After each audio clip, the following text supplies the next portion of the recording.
I hope you've enjoyed the first few videos from the Deano story. I'm not going to keep giving you pictures of me in the car. Hopefully, if you've been following the story so far, you'll not need any more introductions from me.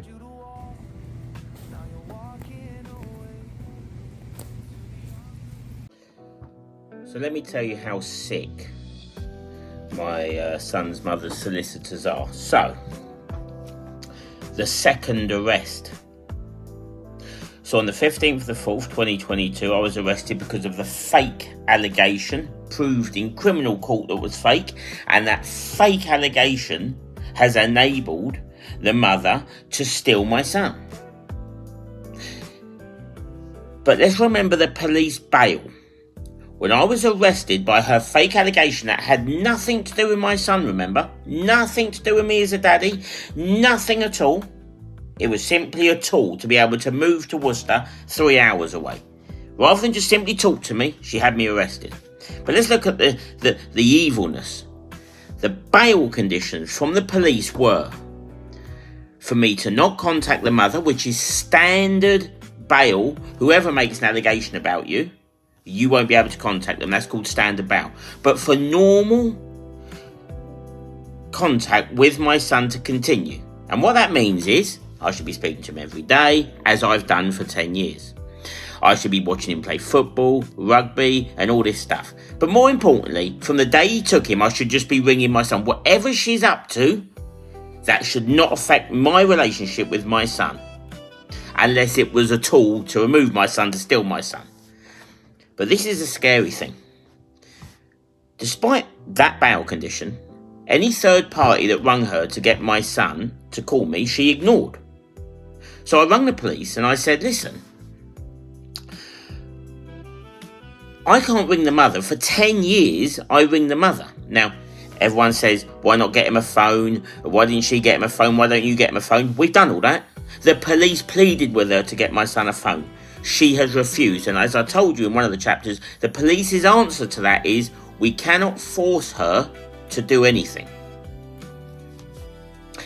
So, after about 4 months of trying to get hold of my son, I rang the police, and the police said, look, the best thing to do is leave a message on the answer machine just to tell him he's loved. So what I would do is ring the answer machine, because she now lives in her dead mum and dad's house.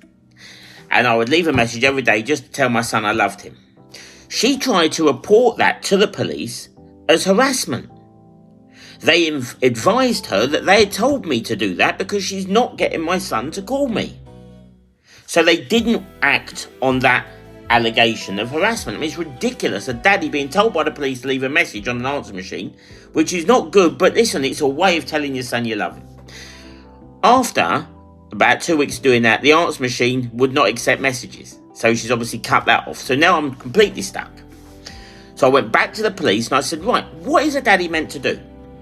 I can't go to Worcester, I can't contact the mother, but the mother is controlling the situation and clearly breaking the bail conditions. So they said, have you spoken to her solicitors? So that's exactly what I did. I rang her solicitors. 4 months this is after my son's been taken. 5 months. You are not going to believe how sick. I'm a daddy. That's all I am. I'm representing myself. I've always had to because I'm so broken. I get no legal help at all. Because I've always been the provider. So after 4 months of pain, I ring her solicitor. You're not going to believe this. Obviously, they passed me around the system. No one gave me any information. Nothing at all. So they asked me to email them, which is exactly what I did. Sorry, can you please get hold of your client and get her to get my son to call me? This is horrendous. You're not going to believe what happened.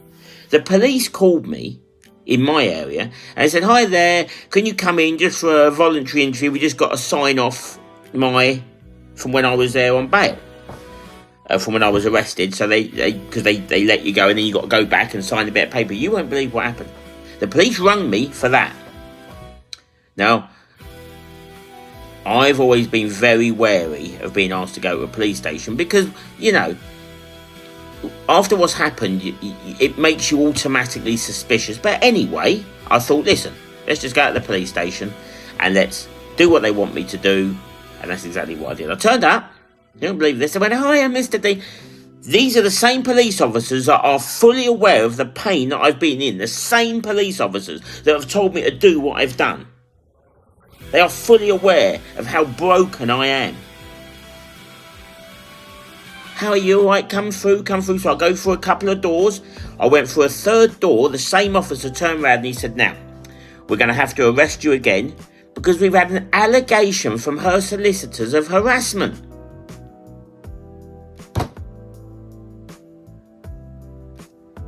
They're in Worcester, 3 hours away.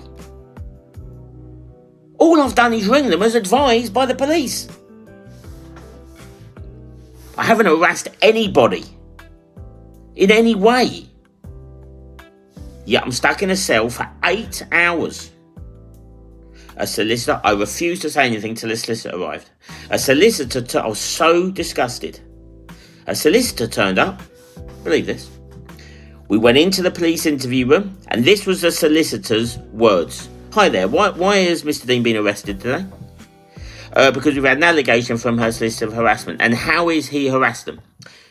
He sent this email, and they produced an email that I'd sent, that they'd asked me to.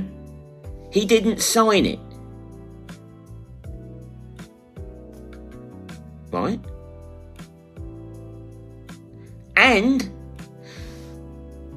the solicitor has mentioned that he called her a junior barrister. Right? Was that it? Yeah. This is what my solicitor said to the police officer. "I've been a solicitor for 40 years. I've been called every name under the sun. I've been abused. I've been shouted at. But never in my entire 40 years have I ever rung the police to have whoever did that arrested. This is pure abuse of Mr. Dean. This is pure and utterly simple nothing. And I expect Mr. Dean to be released out of this police cell immediately. And if he is not released within 15 minutes, there is going to be some serious repercussions, because this is disgraceful." That was his words. I was released within 20 minutes. But put yourself in my position now. I'm a daddy representing himself. How now vulnerable do I feel ever contacting her solicitors? And you will not believe this. This was on a Sunday. On the Monday morning, and it's right there on my computer, the very next morning, I received a letter from the same solicitor that had me arrested that said this: "Hiya there, just so you know, please find all the documents attached. If there's anything you need, please come back to us." I went to court. And I said, there's a conflict of interest now because I can't communicate with her solicitors. If they're going to have me arrested because I've simply done nothing, I now feel really worried ever coming back to me. Do you know what the court said to me? "Oh, well, you'll have to deal with that as a civil matter. It's got nothing to do with this family matter." And that's how systems and family systems bully daddies to break their soul. It didn't work. But I have never emailed that solicitor again. I have never rung that solicitor again. I advised the courts I'm never going to do that because I feel so vulnerable to being arrested for nothing again. And the courts did nothing. And yet on the Monday morning, the same person that's made the allegation is emailing me like nothing happened. It's sick, man. If you like Deano stories and you want more, and you've got stories of your own that you want told, get in contact and we can sort something out.